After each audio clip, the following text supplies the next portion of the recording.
Bienvenidos a la segunda parte del tema enterobacterales.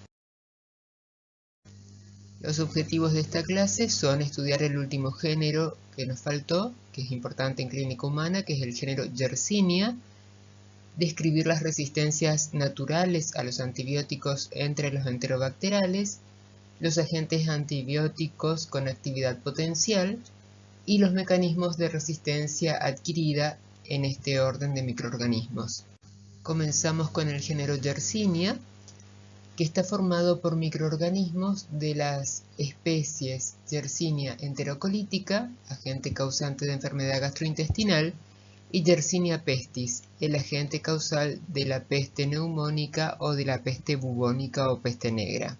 Yersinia es un bacilo gram negativo, pequeño, que posee una cápsula. Y como dijimos, las dos especies más importantes son Yersinia pestis y Yersinia enterocolítica. Yersinia enterocolítica produce una enfermedad gastrointestinal, una intoxicación alimentaria. Esta bacteria se distribuye en regiones frías, y es allí donde va a ser más frecuente su hallazgo. Tiene una temperatura óptima de desarrollo de 22 a 25 grados centígrados. Y en la naturaleza se encuentra en los roedores, cerdos, ovejas, vacas, caballos y animales de compañía. Yersinia enterocolítica tiene como principal factor de virulencia la producción de una enterotoxina que es termoestable, resiste durante 30 minutos a 121 grados centígrados y su capacidad invasiva de la mucosa intestinal.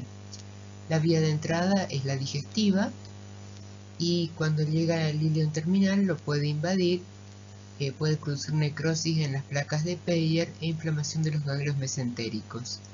El paciente presenta una diarrea más o menos leve, que dura aproximadamente unos 15 días. Pueden ser heces diarreicas sanguinolentas. Y a la adenopatía mesentérica se acompaña con dolor abdominal y fiebre.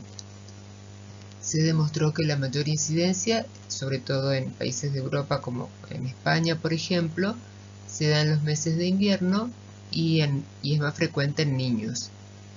En Argentina son muy pocos los casos registrados de diarrea por Yersinia enterocolítica.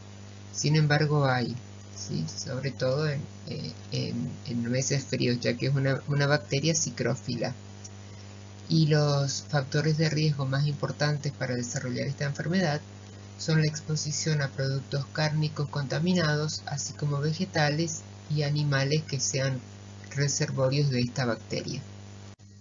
Yersinia pestis es otra especie de Yersinia, otro enterobacteral, que durante el siglo XIV causó brotes muy importantes en Europa que llevaron a la muerte a millones de personas. Lo mismo ocurrió en esa época en Asia y en África. En este caso, Yersinia pestis puede producir la peste neumónica, una enfermedad pulmonar, o la peste bubónica, conocida también como peste negra. Yersinia pestis tiene como reservorio a los roedores, ratas, ardillas, ratones de campo, y se transmite a través de un vector, que es la pulga de las ratas, Oseopsila chiopis. Como factores de virulencia tiene un antígeno capsular polisacarídico, una endotoxina propia de los gram negativos y unas toxinas que son proteínas. La peste bubónica tiene una mortalidad del 50% aproximadamente y es la que se transmite a través de las pulgas y no tiene transmisión de persona a persona, mientras que la peste neumónica tiene una mortalidad prácticamente del 100% y se puede transmitir de persona a persona. Una vez que la bacteria invade, se multiplica en forma local en el sitio en el que fue inoculado y de allí pasa a los linfáticos y luego a los ganglios locales y regionales. El tratamiento se hace con streptomicina o tetraciclinas Y la prevención consiste en la cuarentena, el control de los roedores y el aislamiento y vacunación. Y la vacuna es a base de una bacteria muerta con formalina. Una vez finalizada la descripción de los géneros de enterobacteriales más importantes, pasaremos a ver el tema de la sensibilidad o resistencia antibiótica.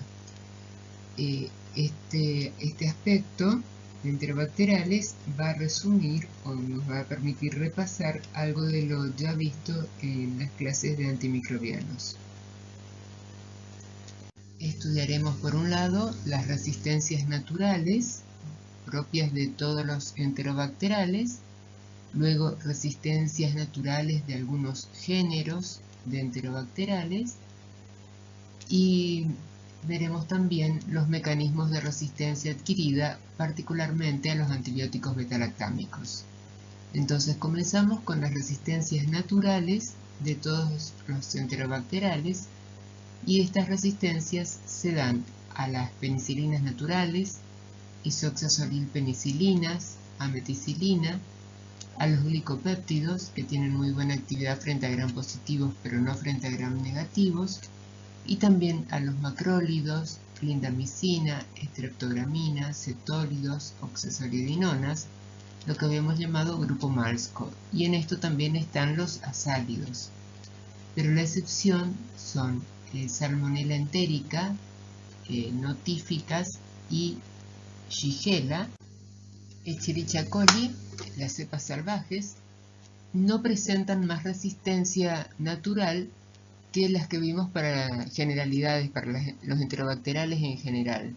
Sin embargo, esta bacteria produce una beta-lactamasa de tipo AMC, pero la produce en muy baja concentración, de manera que no alcanza a hidrolizar a cefalosporinas, por ejemplo, ¿sí?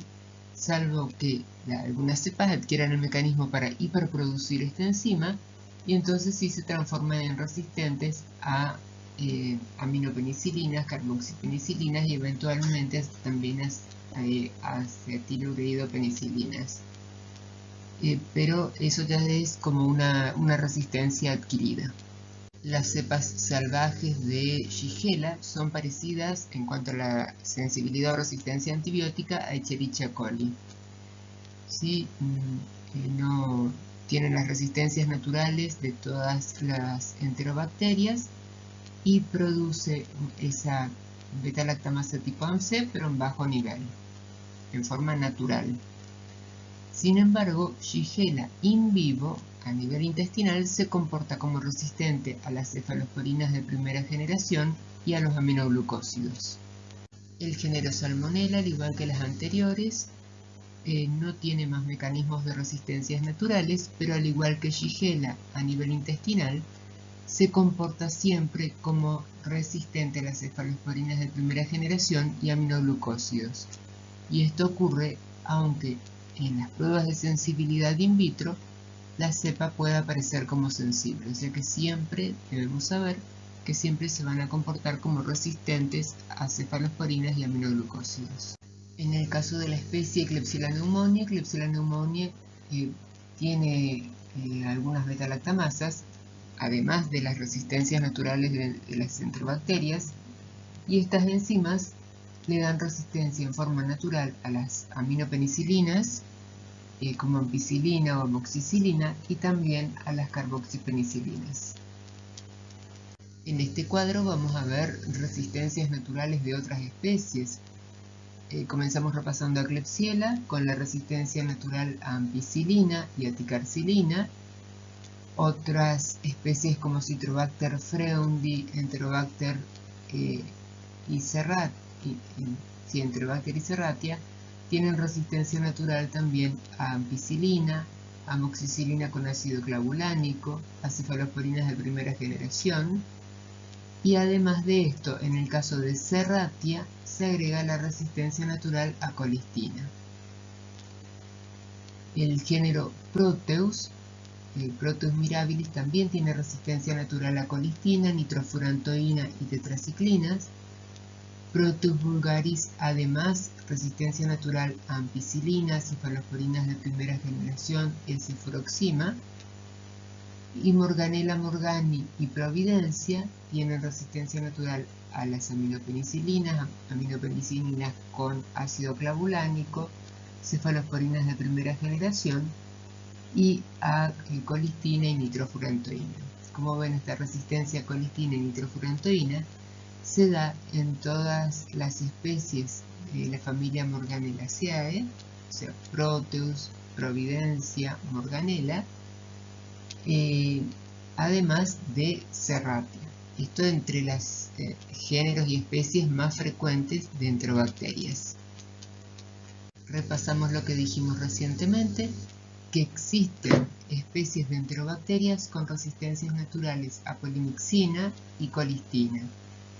Y estos son el género Proteus, Morganella morgani, especies de Providencia, Edwardsiella tarda, Cedesea y Serratia, con excepción de Serratia fonticola. Un grupo de enterobacterias produce una cefalosporinasa de tipo AMC. Esta cefalosporinasa va a hidrolizar a las cefalosporinas de primera generación, también de segunda, de tercera generación, pero no hidroliza a las cefalosporinas de cuarta generación ni a los carbapenems como imipenem o veropenem.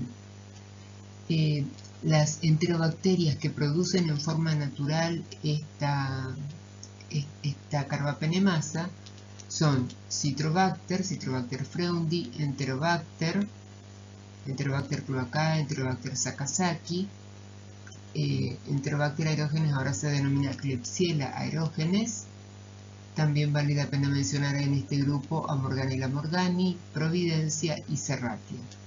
Entonces, todas estas especies que mencionamos recientemente van a ser resistentes o no deben tratarse con cefalosporinas de primera, segunda ni de tercera generación. Eso es por una enzima cromosómica. Y con respecto a las cefalosporinas de cuarta generación y carbapenems, no presentan resistencia natural, sin embargo, por otros mecanismos pueden adquirirlo. Algunas enterobacterias fuera de este grupo también comenzaron a producir una cefalosporinasa tipo AMC, pero en estos casos está codificada en un plásmido. Entonces, habiendo visto las resistencias naturales en enterobacterias, veremos cuáles son los antibióticos que pueden tener actividad. Decimos que pueden tener actividad porque ya vimos, por ejemplo, ampicilina, que algunas bacterias como Klebsiella pneumoniae es resistente en forma natural. Sin embargo, puede ser activa frente a otras enterobacterias como Escherichia coli, por ejemplo. Eso es en forma natural, en la cepa salvaje. Pero las enterobacterias que no tienen resistencia natural pueden adquirir mecanismos de resistencia a todos estos antibióticos. Por eso los consideramos como antibióticos con actividad variable y deben hacerse pruebas de sensibilidad de la bacteria que causa la infección en el paciente para saber si realmente mantiene la actividad este antibiótico, los antibióticos de esta lista o no.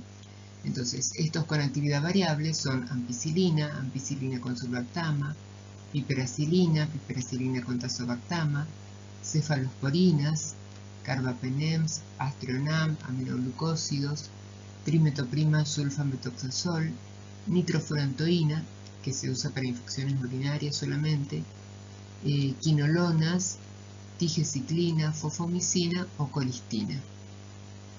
Los mecanismos a través de los cuales las enterobacterias pueden adquirir resistencia a los antibióticos son diversos y vamos a estudiar principalmente los mecanismos de resistencia a los beta-lactámicos y principalmente las enzimas inactivantes, las beta-lactamasas. Todos estos mecanismos ya fueron estudiados en las clases generales de antimicrobianos, pero por la importancia clínica que tienen y por la emergencia de resistencias en enterobacterias en estos momentos, y que se da fundamentalmente por estas enzimas inactivantes de beta-lactámicos, es que los vamos a repasar en esta instancia también. Entre las beta-lactamasas adquiridas hay algunas que tienen un espectro extendido, las denominadas BLE. Son beta-lactamasas de espectro extendido que van a actuar sobre penicilinas y también sobre las cefalosporinas de primera, segunda, tercera y cuarta generación. Se caracterizan porque son inhibidas, las enzimas inactivantes son inhibidas por ácido clavulánico. Entonces, cuando ciertos antibióticos se prueban in vitro, van a dar un halo pequeño. Por ejemplo, lo que ven ahí CAS, que significa ceftazidima, que es una cefalosporina de tercera generación.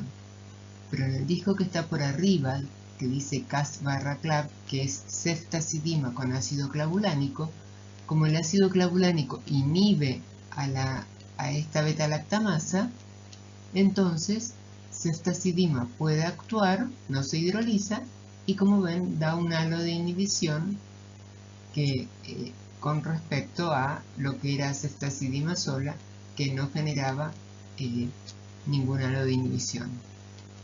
Estas cefalosporinasas, inactivan a las cefalosporinas, pero no hidrolizan, no inactivan a los carbapenems. O sea que estos últimos pueden mantenerse activos si no hay otro mecanismo de resistencia. Otras beta-lactamasas de mayor espectro aún que las BLE son las carbapenemasas. Estas van a hidrolizar penicilinas, cefalosporinas y también a los carbapenems. Dentro de las carbapenemasas reconocemos fundamentalmente dos grupos porque estos son los más importantes. Unas tienen en el sitio activo de la molécula de carbapenemasa una molécula de serina, por eso se denominan serinoenzimas, mientras que otras necesitan de zinc, la molécula del metal zinc, del átomo de zinc, para poder actuar. Por eso se las conoce como metalocarbapenemasas. Las serinocarbapenemasas son varias, pero la más representativa desde el punto de vista epidemiológico en este momento es una denominada KPC, que significa Klebsiella pneumoniae carbapenemasa. Esta enzima fue descubierta en Klebsiella pneumoniae. Sin embargo, en la actualidad se difundió a otras enterobacterias también, pero por una cuestión histórica se la sigue llamando KPC, aunque se la aísle de otras enterobacterias. Entonces inactivan a las penicilinas, cefalosporinas, carbapenems, y también inactivan a los monobactames como Aztreonam. Se inhiben con ácido borónico y hay un nuevo inhibidor de beta-lactamasas que es Avibactam, que se comercializa en este momento combinado con ceftazidima Avibactam. En la mayoría de las cepas que tienen productoras de KPC, ceftazidima avibactam puede tener actividad. Sin embargo, igualmente hay que probar in vitro porque hay excepciones y están apareciendo algunas cepas que no se inhiben con ceftazidima avibactam. Las metalocarbapenemasas inactivan a las penicilinas, inactivan cefalosporinas, carbapenems, pero no inactivan a Aztreonam. Se inhiben por ETA y pueden actuar entonces en estas cepas que tienen carbapenemasas otros antibióticos que no sean beta-lactámicos. Por ejemplo, fosfomicina, tigeciclina, o también pueden actuar aminoglucósidos y colistina, por ejemplo, pero hay que hacer las pruebas in vitro. Las ideas claves de esta presentación son que Yersinia enterocolítica es un agente causal de diarreas y Yersinia pestis es el agente causal de las enfermedades peste neumónica y peste bubónica. Los enterobacteriales presentan resistencias naturales a varios agentes, pero pueden adquirir resistencias también a otros, incluidos los carbapenems. Y entre los mecanismos de resistencia emergentes en enterobacteriales se destacan la producción de carbapenemasas como KPC y NDM, y también han emergido cepas productoras de doble carbapenemasas, o sea que la misma cepa puede producir tanto KPC como NDM, y esto hace realmente muy difícil hallar un tratamiento antibiótico para el paciente. Les dejo las preguntas de repaso e integración y me despido de ustedes hasta la próxima clase.